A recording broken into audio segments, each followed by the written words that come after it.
우리가 읽은 이 말씀은 예수님께서 씨 뿌리는 비유를 통해서 말씀을 듣는 자의 마음의 상태에 대해서 이야기하는 내용입니다. 오늘은 예수님께서 말씀하신 비유를 통해서 말씀을 받는 우리의 마음을 우리가 한번 점검을 해보면 좋겠습니다. 예수님을 통해서 뿌려지는 씨앗은 씨앗이라고 하지만 말씀의 씨앗입니다. 말씀을 뿌리는 겁니다. 그런데 예수님께서 동일한 말씀을 뿌리지만, 동일한 말씀을 전하지만 받는 사람의 마음의 상태에 따라서 결과가 다르게 나타난다는 겁니다. 농부가 좋은 씨앗을 최고의 씨앗을 뿌리더라도 그 땅의 상태에 따라서 결실할 수도 있고 결실 못할 수도 있다는 겁니다. 그것처럼 말씀을 듣는 자도 그 마음의 상태에 따라서 결실이 다르게 나타난다는 겁니다. 예수님께서는 이 비유를 통해서 네 가지 밭에 관해서, 네 가지 땅에 관해서 말씀하셨습니다. 딱딱하게 굳어져 버린 길가와 같은 땅, 그리고 얕은 흙만 있는 바위 위, 또한 성장의 기운을 막은 가시떨기가 있는 땅, 그리고 풍성한 열매를 맺는 좋은 땅, 이렇게 네 가지를 말씀하셨습니다. 이것들은 말씀을 받는 우리의 마음을 의미하는 그런 상징적인 내용들입니다. 그렇다면 오늘 우리의 마음은 말씀을 받을 때 과연 어떤 밭과 같은 모습일까요? 오늘 우리는 이 네 가지 마음의 밭을 통해서 착한 마음으로 섬기는 성도가 되기 위해서 어떤 자세를 가져야 되는지, 어떤 마음으로 주님을 따르고 섬겨야 할지를 생각해 보겠습니다. 왜 이렇게 해야 되는가 하면, 착한 마음으로 주를 섬기지 않으면 구원을 받지 못합니다. 착한 마음으로 주를 섬기지 않으면 하나님 나라의 사람이 되지 않습니다. 그런 측면에서 우리는 오늘 본문을 통해서 착한 마음으로 주를 섬기는 그런 성도가 되기 위해서 우리가 어떤 자세를 가져야 될 건가, 그것을 생각해 보겠습니다. 먼저는 예수님의 비유 속에서 우리가 살펴봐야 될 것은 길가와 같은 마음입니다. 예수님께서는 씨 뿌리는 비유에서 길가에 떨어진 씨앗을 말씀했습니다. 자, 5절을 보면 이렇게 말씀합니다. 씨를 뿌리는 자가 그 씨를 뿌리러 나가서 뿌릴새 들어는 길가에 떨어짐에 밟히며 공중의 새들이 먹어버렸고, 그렇게 말씀합니다. 길가는 사람들이 다녀서 딱딱해진 땅을 의미합니다. 그러니까 씨앗이 거기 떨어지면 굳어진 땅이기 때문에 뿌리를 그 땅에서 내릴 수가 없습니다. 새들이 와서 금방 먹어버린다는 겁니다. 아니면 또 다른 누군가가 지나가면서 그 씨앗을 밟아버린다는 겁니다. 이처럼 길가와 같은 마음은 하나님의 말씀을 들어도 깨닫지 못하고 금세 잊어버리는 굳어진 마음, 그 마음을 지금 의미한다 할 수 있습니다. 그래서 이런 굳어진 마음은 하나님의 말씀을 받아들일 수가 없습니다. 마치 딱딱하게 굳은 땅처럼 마음이 완고하게 닫혀 있어서 말씀이 그 안에 스며들지가 않습니다. 마음이 굳어진 상태는요, 우리가 외부적으로 내가 어떤 익숙함에 의해서 내가 계속 이렇게 익숙해지는 그런 내용 속에서 내 마음이 굳어지는 경우도 있습니다. 그 다음에 어떤 외부적인 누군가의 어떤 말이나 행동 때문에 거기에 이렇게 이 편견으로 내 안에 들어와서 그게 내 마음이 굳어질 수 있습니다. 그리고 또 어떤 경우에는 누군가의 어떤 일들 때문에 상처로 내 마음이 굳어질 수도 있습니다. 그래서 내 마음이 딱 굳어져서 닫혀져 있는 사람은 하나님의 말씀의 씨앗이 던져져도 거기에 뿌리를 내릴 수가 없습니다. 이미 마음이 굳어져서 마음이 딱 닫혀있기 때문에 거기에는 말씀이 안에서 들리지가 않는다는 겁니다. 혹시 우리가 하나님의 말씀을 들을 귀가 닫혀져서 말씀을 계속 이렇게 예배 시간을 통해서 듣고 또 이렇게 방송을 통해서 듣고 하는데도 말씀이 내 귀에 전혀 안 들린다. 그리고 내가 말씀에 대해서 별로 관심도 없고 말씀에 대해서 별로 이렇게 마음이 열리지 않는다. 그렇다면 우리가 한번 스스로 점검해 봐야 돼. 내 마음이 지금 굳어진 마음으로 있다는 겁니다. 이 굳어진 마음에 내 귀가 닫혀서 하나님 말씀을 듣지 못하고 하나님 말씀에 대해서 관심도 없고 이런 사람의 이 마음에는 사단이 가까이에서 강하게 역사합니다. 5절 내용을 해석해주는 12절을 보면 이렇게 얘기합니다. 12절. 자, 같이 한번 읽어보겠습니다. 12절. 같이 읽습니다. 시작. 길가에 있다는 것은 말씀을 들은 자니 이에 마귀가 가서 그들이 믿어 구원을 얻지 못하게 하려고 말씀을 그 마음에서 빼앗는 것이요.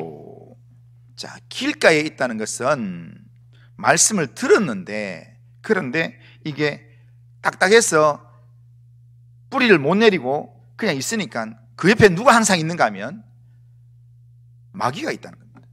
그래서 마귀가 구원을 얻지 못하게끔 그 말씀을 믿어서 구원 얻지 못하게끔 그 말씀을 가져가 버린다는 겁니다. 예수님께서는 길가에 떨어진 씨앗이 새들에게 먹히는 그 장면을 사탄의 역사로 설명하고 있습니다.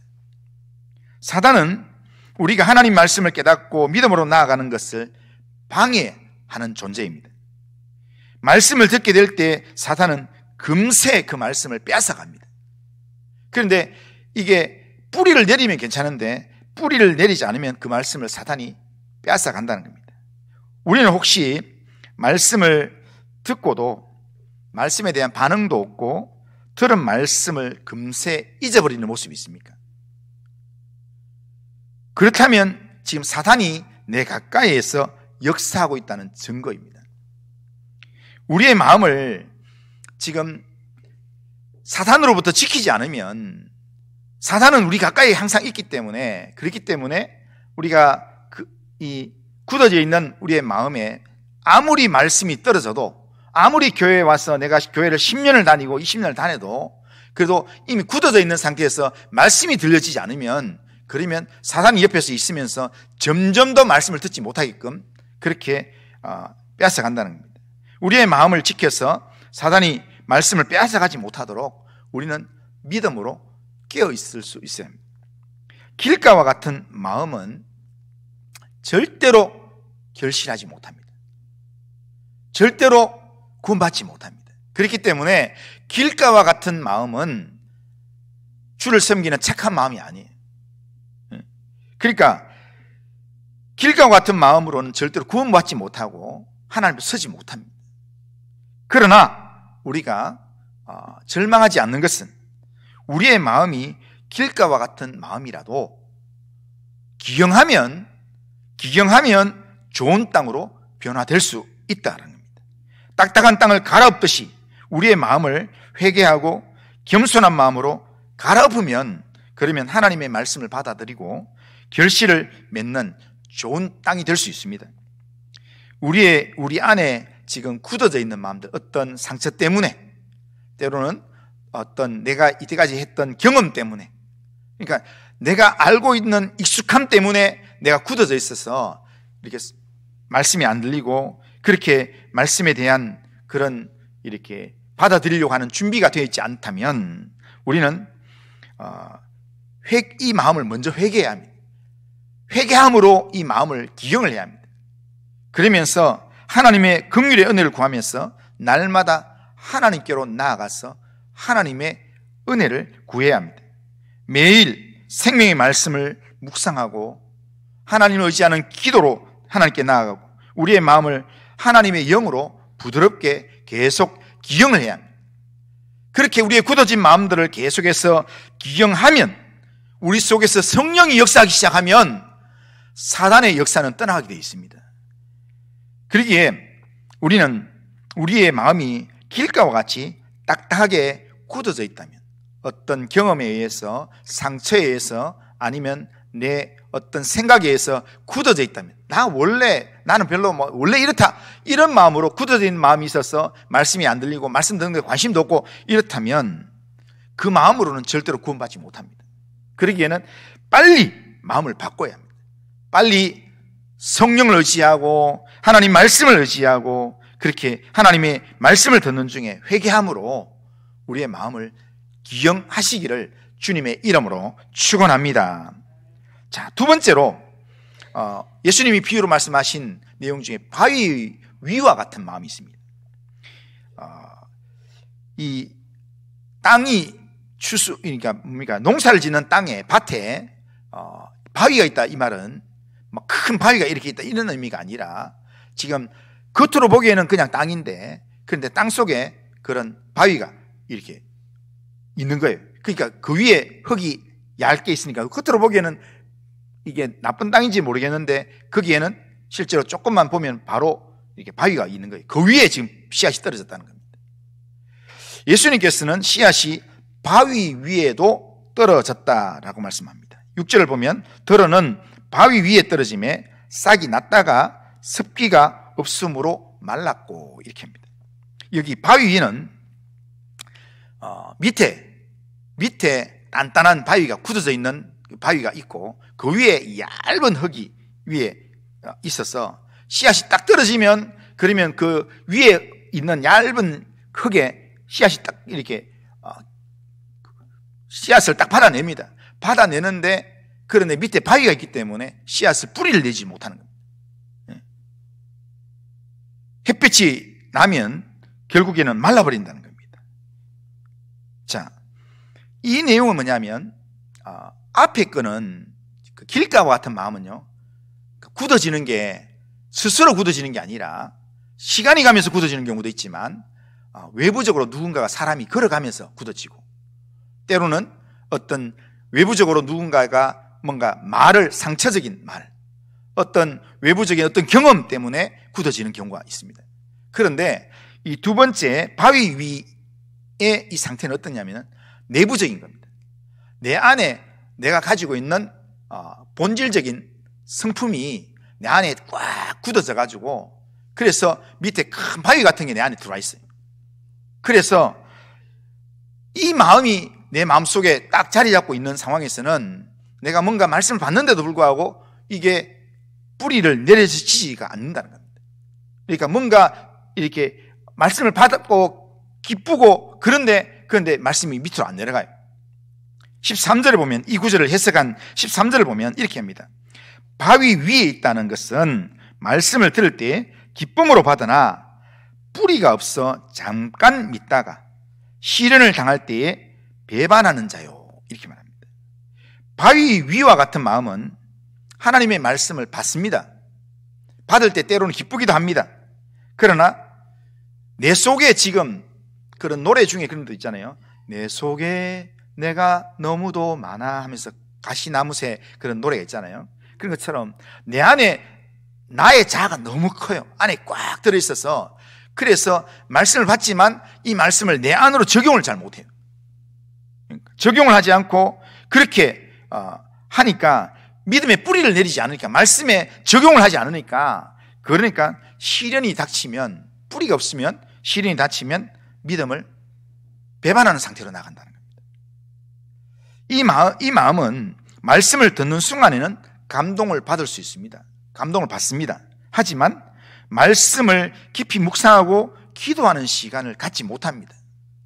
왜냐하면 말씀 묵상하고 기도하는 시간을 가지려고 하면 내 속에 있는 그 마음이 받아내지를 못합니다. 내 속에 있는 나만의 이 나만의 세계가 그렇게 딱 버티고 있다는 겁니다. 다시 말하면 이런 신앙은 어떤 신앙이냐면요, 뿌리가 없는 신앙, 순간적인 감동만 있는 그런 믿음의 뿌리가 없는 신앙입니다. 그런데 믿음의 뿌리가 없는 신앙은요, 얕은 뿌리를 가진 식물들처럼 뿌리 없는 믿음은 오래 가지가 않습니다. 우리 여기에는 지금 화분이 이렇게 보면 이렇게 그 뿌리가 있는 화분입니다. 그런데 우리가 교회 행사를 한다든지 하면은 이렇게 나무 같은 게 있잖아요. 나무 같은 것으로 교회에 이제 이렇게 그 화분이 선물이 들어오잖아요. 그걸 교회에서 잘 키우려고 애를 많이 쓰는데 키우면 거의 다 죽어요.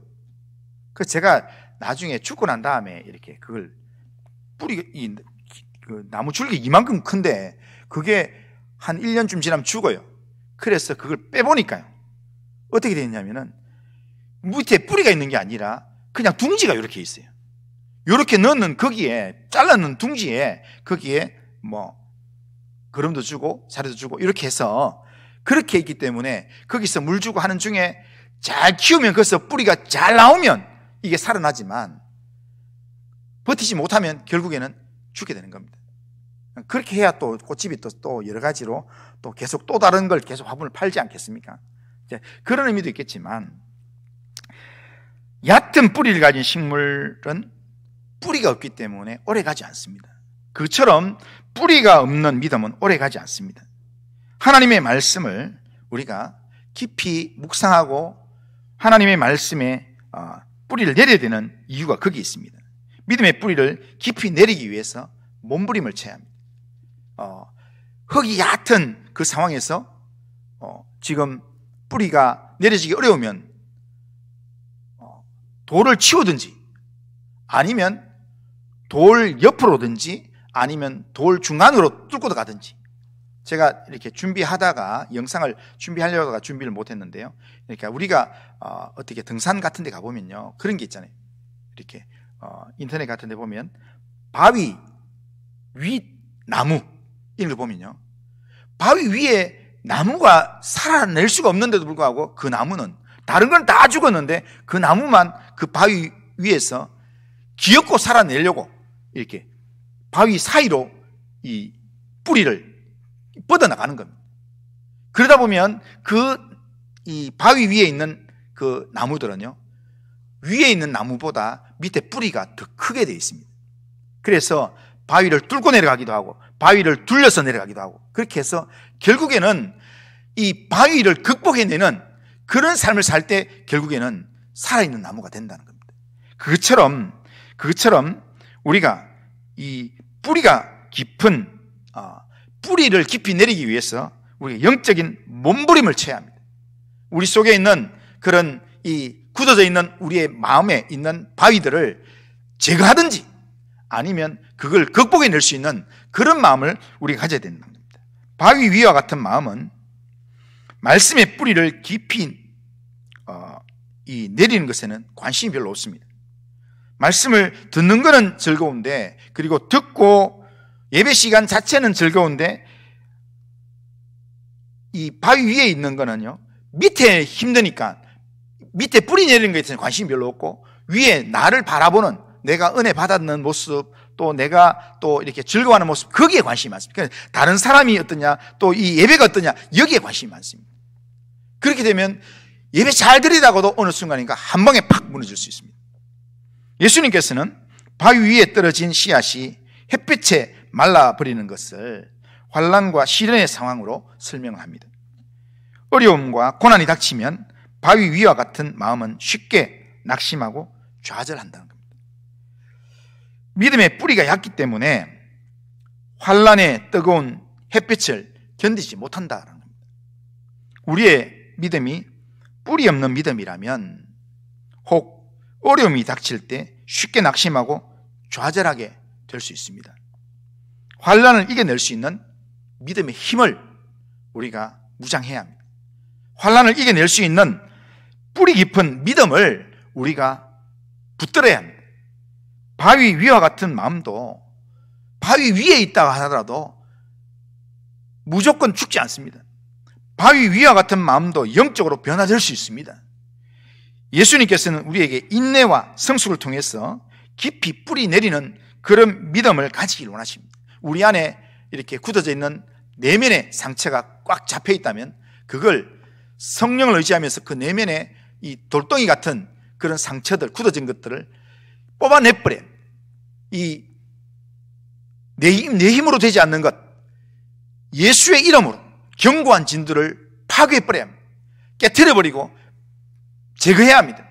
그렇게 제거할 수 없는 그런 나만의 이 선천적인, 나만의 이 고질적인 그런 상처와 굳어진 마음이라면 그걸 극복해내기 위해서 끊임없이 말씀과 기도로 우리가 끊임없이 주님께 뿌리를 내리기 위해서 몸부림을 쳐야 합니다. 그렇게 몸부림을 치면 상처가 있음에도 불구하고, 내 속에 굳어진 큰 상처가 있음에도 불구하고 믿음의 뿌리가 내 기도와 또한 말씀과 또한 성령의 도우심을 통해서 믿음의 뿌리를 내리면 그 바위를 덮으면서 뿌리를 내리게 되어 있습니다. 그러면 바위 위에서 바위를 안고 바위를 싸고 그리고 뿌리를 깊이 내린 나무는요, 태풍이 와도 뽑히지 않습니다.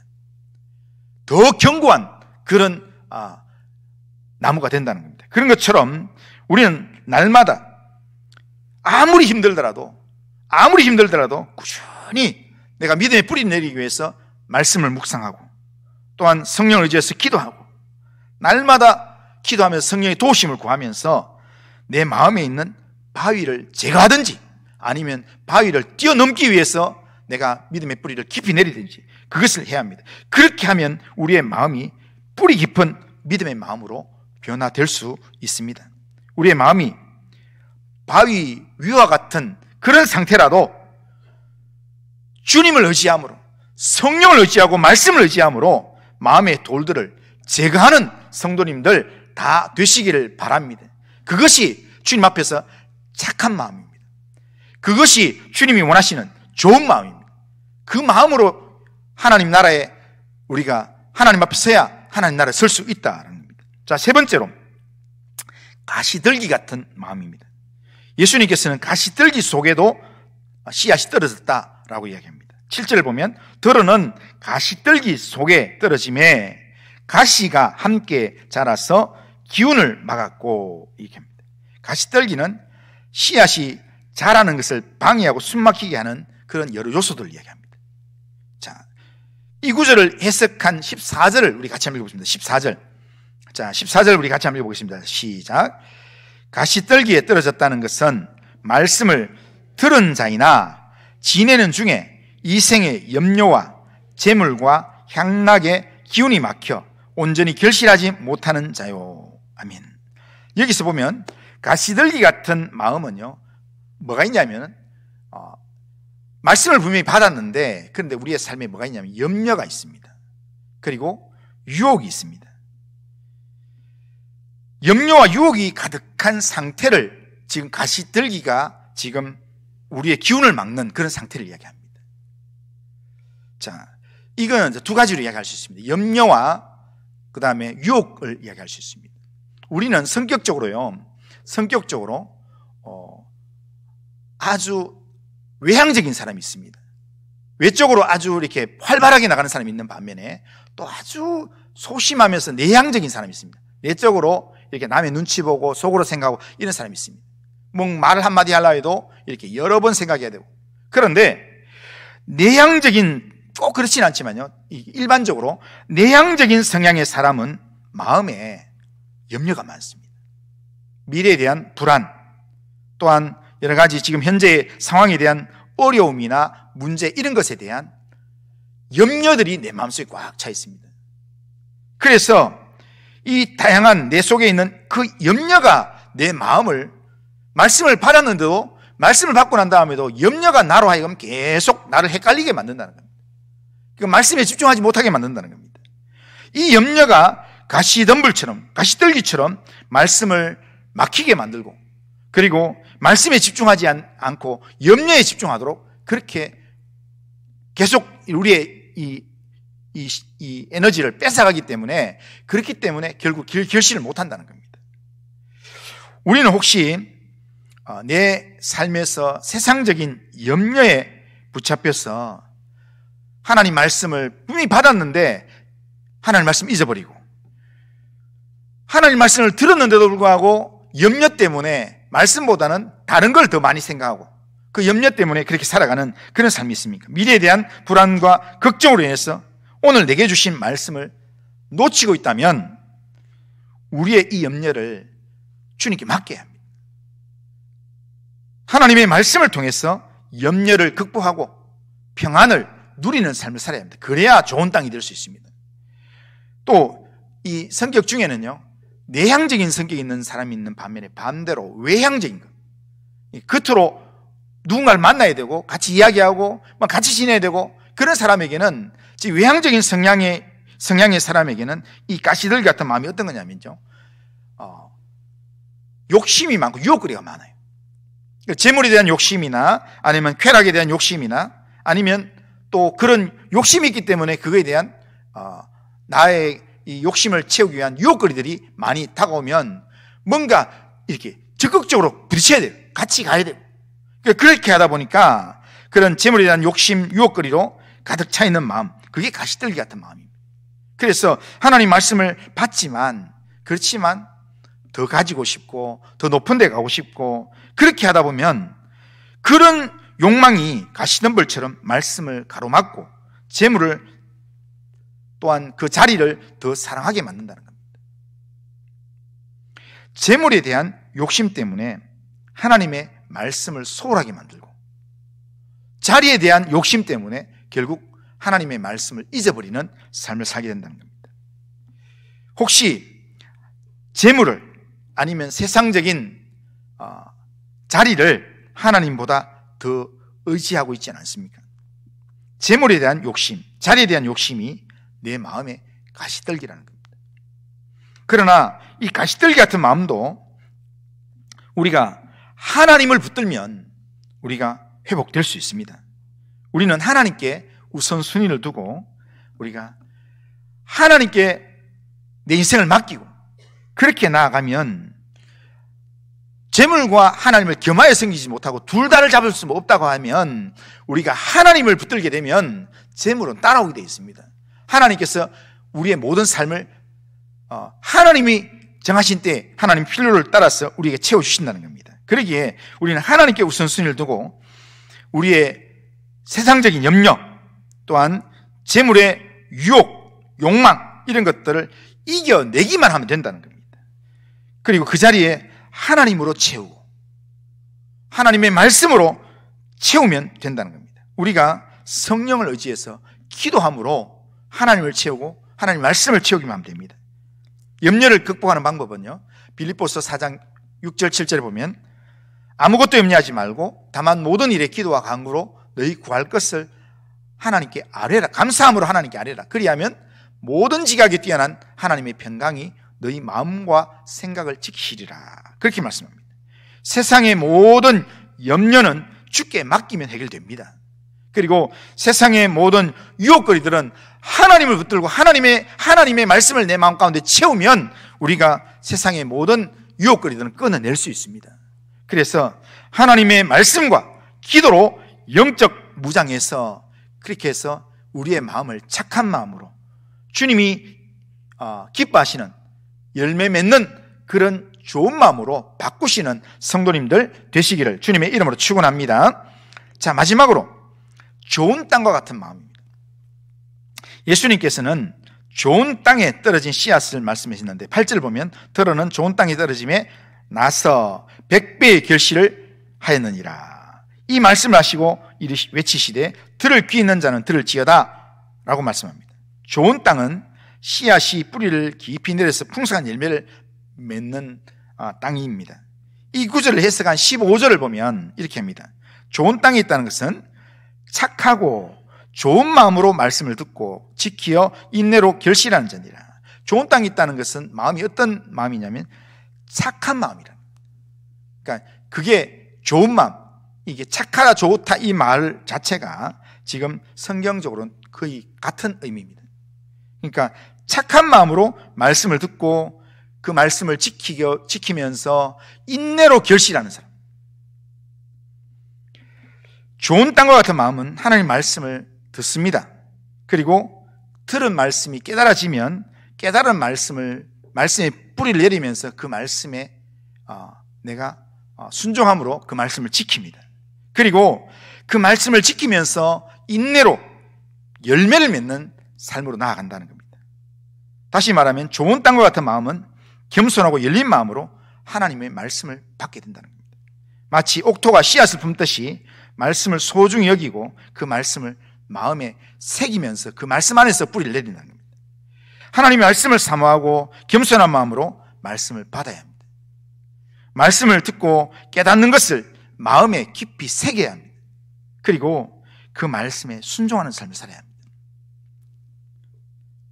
좋은 땅과 같은 마음은 말씀을 듣고 깨닫는 것을 지키고 인내로 행하는 마음이라 할 수 있습니다. 어려움과 환난 속에서도 믿음을 잃지 않고 꾸준히 말씀을 실천하는 마음.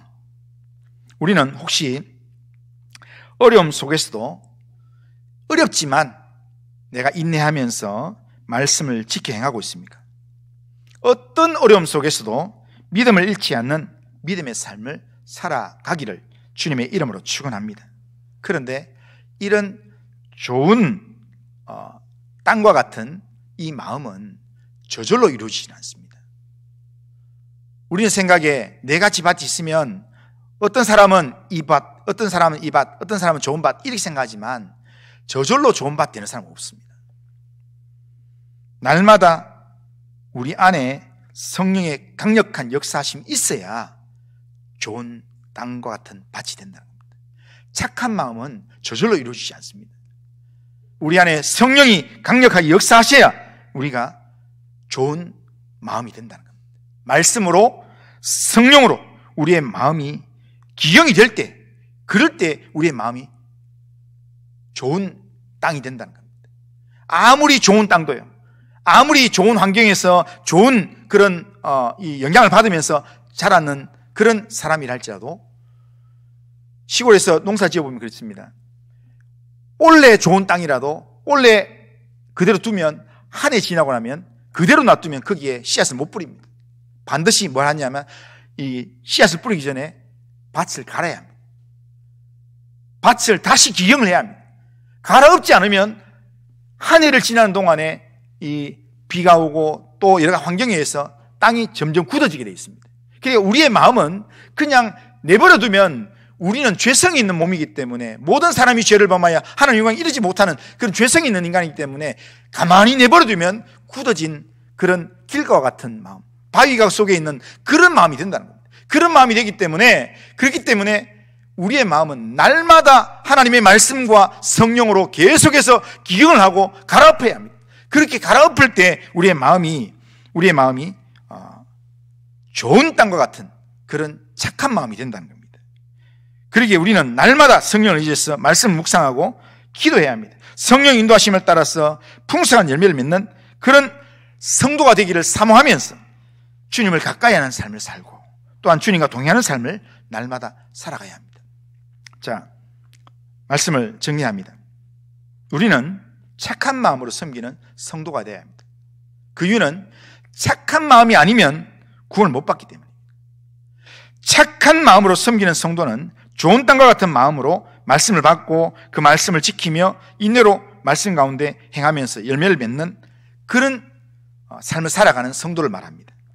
그런데 앞서 말씀드린 대로 성경에서 착하다 이 말은 그냥 일반적으로 이 일반적인 용어로 우리가 이해하는 착함의 의미가 아니라 하나님 앞에서 믿음이 있는 모습을 착하다라고 이야기합니다.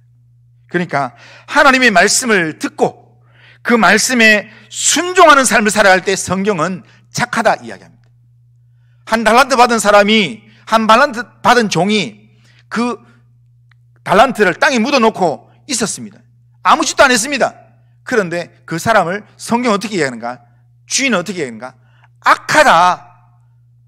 아무것도 안 하는 그 종을 향해서 악하다 이야기합니다. 주인의 뜻에 따라서 행하는 사람은 착하고 충성된 종이라고 이야기하지만 주인의 뜻에 따라서 순종하지 않은 사람에 대해서는 악하다. 성경은 그렇게 이야기합니다. 그게 성경이 악과 선을 구분하는 기준입니다. 누가복음 8장 앞부분에 보면 착한 마음으로 주를 섬겼던 사람들이 나옵니다. 예수님의 제자들 그리고 여인들이 나옵니다. 예수님부터 악귀에 쫓아내심 받고 병고침을 받은 여자들이 예수님과 함께 했습니다. 말씀 순종의 가장 기본이 뭐냐면 주의 말씀을 듣고 주님과 함께 있는 겁니다. 주님을 가까이 하는 겁니다. 하나님의 말씀에 순종하기 때문에 말씀을 사모합니다. 하나님의 말씀에 순종하기 때문에 주님 안에 가기를 사모합니다. 그래서 주님과 함께 하는 겁니다. 그게 가장 기본입니다. 그 다음에 이 여자들이 자기의 소유로 예수님과 제자들을 섬겼다고 이야기합니다. 이것이 말씀 순종의 두 번째 반응입니다. 말씀을 들음으로 주님을 향하여서 착한 마음이 되면 주님을 가까이 하게 되고, 그리고 주님을 가까이 하는 것으로 끝나는 게 아니라 주를 섬기는 삶을 살게 된다. 주님을 섬기면서 주님이 붙여주신 사람들을 섬기는 그런 삶을 살게 된다는 겁니다. 오늘 예배드리는 우리 모두가 착한 마음 되기를 주님의 이름으로 축원합니다. 하나님의 말씀을 듣고 그 말씀을 지키고 그 말씀에 뿌리를 내리는 그런 착한 마음으로 주님을 섬기는 성도님들이 되시기를 주님의 이름으로 축원합니다. 착한 마음으로 하나님 말씀을 받고 그 말씀을 믿음으로 반응해서 그 말씀에 믿음의 뿌리를 내리고 인내함으로 말씀의 열매를 맺는 그런 믿음의 삶을 살아가는 성도님들 다 되시기를 주님의 이름으로 축원합니다. 자, 한번 따라하겠습니다. 착한 마음으로 섬기는 성도는 말씀을 받고 그 말씀에 순종하는 자입니다. 자, 하나님의 말씀을 받고 그 말씀에 반응하고 그 말씀에 순종함으로 열매 맺는 착한 성도의 삶을 살아가기를 주님의 이름으로 축원합니다. 자, 우리 다 같이 일어나셔서 자, 찬송가 546장입니다. 546장. 자, 1절, 2절, 4절 하겠습니다.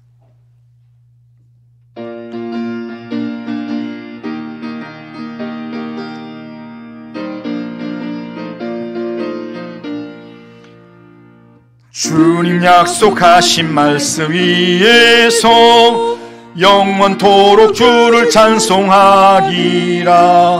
소리 높여 주께 영광 돌리며 약속 믿고 굳게 서리라. 굳게 서리 영원하신 말씀 위에 굳게 서리 굳게 서리 그 말씀 위에 굳게 서리라. 주님 약속하신 말씀 위에서 세상 염려 내게 엄습할 때에 용감하게 힘써 싸워 이기며 약속 믿고 굳게 서리라. 굳게 서리 영원하신 말씀 위에 굳게 서리 굳게 서리 그 말씀 위에 굳게 서리라. 주님 약속하신 말씀 위에서 성령 인도하는 대로 행하며 주님 품에 항상 안식 얻으며 약속 믿고 굳게 서리라. 굳게 서리 영원하신 말씀 위에 굳게 서리 굳게 서리 그 말씀 위에 굳게 서리라. 자, 우리 결심은 우리 같이 한번 읽어보겠습니다. 같이 한번 읽습니다. 자, 시작. 전능하신 하나님, 열매 맺는 신앙의 삶을 살기 위하여 하나님 앞에서 착한 마음으로 주를 섬기는 성도가 되겠습니다. 열매 맺는 삶의 방해가 되는 나쁜 마음은 말씀과 성령을 의지함으로 철저히 버리겠습니다. 좋은 땅과 같은 착한 마음으로 하나님의 말씀을 기쁘게 받고 인내로 그 말씀을 지킴으로 많은 열매를 맺는 믿음의 삶을 살아가게 하옵소서. 아멘. 이런 결심과 기도 제목으로 하나님 앞에 살아가길 바랍니다. 자, 기도합니다. 거룩하신 하나님 아버지, 오늘 예수님께서 하신 씨 뿌리는 자의 비유를 통해서 말씀을 듣는 우리의 마음을 점검하게 하신 하나님 아버지, 말씀을 받은 우리의 마음이 좋은 밭과 같은 착한 마음이 되어서 하나님의 말씀을 기쁘게 받고 그 받은 말씀에 믿음으로 반응할 수 있도록 주님 인도하여 주옵소서. 우리로 신앙의 열매를 맺지 못하게 만드는 굳어진 마음들, 사단이 역사하는 마음들은 성령의 능력으로 기경해 주셔서 정말 길가와 같은 마음, 바위 위와 같은 마음, 가시떨기와 같은 마음이 성령의 능력으로 변화되어서 옥토와 같은 마음이 되도록, 주를 섬기는 착한 마음이 되도록 주님 역사하여 주시옵기를 원합니다. 말씀에 결실하는 믿음의 삶을 살아가도록 인도하여 주옵소서. 예수님의 이름으로 기도드리옵나이다. 아멘. 주 예수 그리스도의 은혜와 하나님 아버지의 사랑과 성령의 교통하심이 열매 맺는 신앙의 삶을 살기 위하여 하나님 앞에서 착한 마음으로 주를 섬기며 열매 맺는 삶에 방해되는 나쁜 마음은 말씀과 성령으로 철저하게 제거하며 좋은 땅과 같은 착한 마음으로 하나님의 말씀을 기쁘게 받고 그 말씀을 지키며 인내하는 믿음의 삶을 살기를 원하는 이 자리에 있는 모든 주의 백성들 심령과 가정과 행하는 모든 일들 위에, 우리 교회 위에, 이 나라와 민족과 열방 위에 이제로부터 영원토록 함께 있을지어다. 아멘.